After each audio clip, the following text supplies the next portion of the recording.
Happy Monday. Now, I just want to share this with you because we've had quite a few conversations about this, and that's about if you've got dormant leads sitting in your pipeline, but you've got no idea where to start with them. This is the one thing you're going to need to do this week if you need some more leads, if you need some more conversations. You know that the leads are there, and you've probably even sorted out ones which are worth your attention now because you've probably got my list of like how to do that last week. And you might have even looked at the message templates and thought, okay, well, I could send one of these, but then what? What do you actually do after that first message goes out? Because I'm going to be honest with you, that's where most people get stuck. I know I used to. I used to go, Dan, can you take this message for me? Because I'm not quite sure what to say. But you don't have a Dan in your office. But what most people do is send one thing and then they're back to square one and they're like waiting and wondering what to do next. But I found that the answer is actually simple. You don't just send one message. You kind of send like a little sequence, but not a complicated one. Something that takes you it doesn't take actually long to do actually. So it's like 5 touch points over 5 days, and each one has like a very specific job. One day it's like warm re-engagement. You've already got that message. You send it and done. And the day 2 is like a piece of value, something small, and you're using it as part of the conversation. So let's say they come back to you and then you remember, well, the best thing to do is to remember why they reached out in the first place, because each person has a very specific problem. So you give them something of value, something small there, okay? Something that's useful, reminds them why they followed in the first place. And it's just genuine helpfulness, okay? The third day, well, generally just leave it, to be honest, even if they do come back, because it's better for them to reflect on what they've got. Just let it breathe, let's say.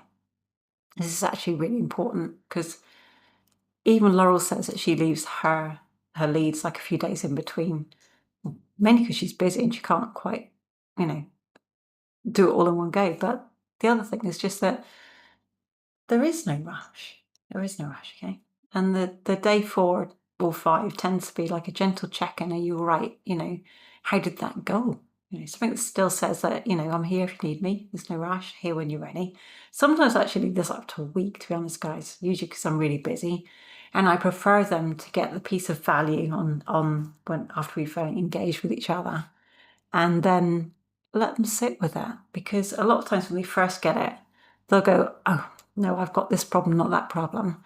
And I think, well, I've seen this happen so many times before on so many different levels that I find that actually by letting it go, they go and revisit it and then something like clicks and they're like, that's not what I thought it was. But the 5th thing you do is kind of like an open door. You make it completely clear there's no expectation whatsoever and that you just wanted to make sure they're okay. And just let them know that you're available if they want to take the next step. Usually the thing you've given to them is something very small, and there will be a next step that your service actually helps them achieve.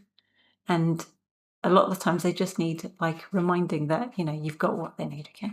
No, but all of this kind of works together because it turns like that one awkward moment that you're kind of stuck into like a calm, consistent plan. It's like a pattern that you can just follow without having to have that decision fatigue, let's say, like, I'm not sure what to say.